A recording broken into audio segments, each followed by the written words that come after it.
झारखंड में, इसलिए मैं बार बार कहता हूँ ये सरकार काम करने के लिए नहीं बल्कि कमाने के लिए। और इसलिए आपने पिछले दिनों देखा आईएएस अफसर के ठिकानों पर पैसा मिलता है, ठेकेदारों के यहाँ पैसा मिलता है, इंजीनियर के यहाँ पैसा मिलता है।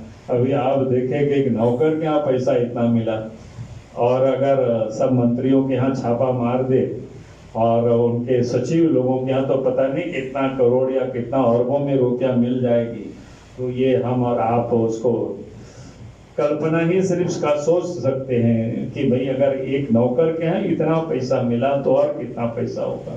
तो ये जो काली धंधा का ये क्या बोलते हैं आरोप पत्र है, इसको जरूर आप सब लोग पढ़ेंगे, इसको जरूर आप सब लोग देखेंगे तो आप सबको लगेगा। और मैं तो बार बार कहता हूं कि भाई कांग्रेस पार्टी, झारखंड मुक्ति मोर्चा, ये लोग झारखंड के भी विरोधी है और ये सारे लोग क्या कहते हैं विकास के भी ये लोग विरोधी है। झारखंड के विरोधी में इसलिए कहता हूं कांग्रेस पार्टी को आप देख लीजिए कि भाई इतने वर्षों राज किया, झारखंड राज नहीं बना, यहाँ के लोगों को कोई सम्मान नहीं दिया। राज कब बना? जब बीजेपी के नेतृत्व में, अटल जी के नेतृत्व में केंद्र में सरकार बनी तो अलग राज बना, यहाँ के लोगों की भावनाओं को सम्मान दिया गया और अलग झारखंड राज बना। तो ये कांग्रेस पार्टी और झारखंड पार्टी तो लोग पिछला को रहे। झारखंड पार्टी, झारखंड मुक्ति मोर्चा सदैव उन लोगों के साथ जो दोस्ती वो किसी से छुपा हुआ नहीं रहा और विकास विरोधी भी है। आज अगर आप गांव तक सड़कें देख रहे हैं, नदी नाला में पुल देख रहे हैं, घरों में बिजली देख रहे हैं आज जलते हुए, तो ये बीजेपी सरकार की देन है। चाहे झारखंड में बीजेपी की सरकार बनी, केंद्र में बीजेपी की सरकार नरेंद्र मोदी जी के नेतृत्व में, तो आज गांव के लोग बिजली में लोग दर्शन कर पा रहे हैं, अच्छी सड़कों पर भी लोग चल पा रहे हैं। तो अगर ये विकास का काम, फिर विकास का अनेक सारे काम हुए, जैसे मेडिकल कॉलेज पहले 3 था, इसके बाद 3 मेडिकल कॉलेज बीजेपी की सरकार में बन गई। तो ये लोग काम क्या कर रहे हैं? कमाने में ये लोग सारे लगे हुए, लूटने में लगे हुए। तो इसलिए मैंने कहा कि ये लोग जो है झारखंड के भी विरोधी है, झारखंडियों के भी विरोधी है। और ये लोग जमीन तो जिसको कैसे कैसे अभी लोगों ने लोगों का लूटा है कर रहे हैं। जबकि पंडित जवाहरलाल नेहरू से लेके श्रीमती इंदिरा गांधी, राजीव गांधी से लेकर डॉक्टर मनमोहन सिंह तक एक छत्र रूप से कांग्रेस का शासन चलता रहा। इन्हें हमारे आदिवासी भाइयों और बहनों की कोई खोज खबर नहीं लिया।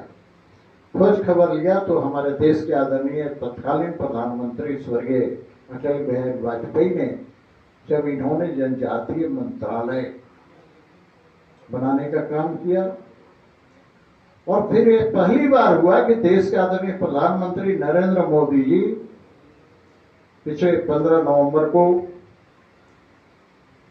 भगवान बिरसा मुंडा के जन्मस्थली उलिहातू जाने का काम किया और 15 नवंबर पूरे देश में जनजातीय गौरव दिवस के रूप में मनाया जाएगा। ये आदिवासियों के प्रति सम्मान ही नहीं बल्कि पूरे देश के अंदर एकलव्य विद्यालय बनाकर यह सम्मान देने का काम किया है ताकि वो ग्रामीण क्षेत्रों में भी रहे, शिक्षित हो। उसके लिए कई गुना बजट बढ़ाने का काम किया है। हम जो कहते हैं उसे करके दिखाते हैं और यह मोदी की गारंटी है। लेकिन उनकी भी एक गारंटी है, हमारी गारंटी मोदी की गारंटी है और मोदी की गारंटी है, लेकिन उनकी गारंटी एक है और वह है भ्रष्टाचार बढ़ाओ और भ्रष्टाचारी को बचाओ। ये इंडी गठबंधन का गारंटी है। तो मैं इससे ज्यादा कुछ नहीं कहते हुए, सिर्फ यह कहते हुए कि इस आरोप पत्र को आप पढ़ेंगे, साथ ही इसके अंदर हम लोगों ने कुछ पेज पर हम लोगों ने किस प्रकार से केंद्र की सरकार अलग अलग क्षेत्रों में काम कर रही है, किया है, उसकी भी हम लोगों ने इसके अंदर समावेश करने का काम किया है। बहुत बहुत धन्यवाद।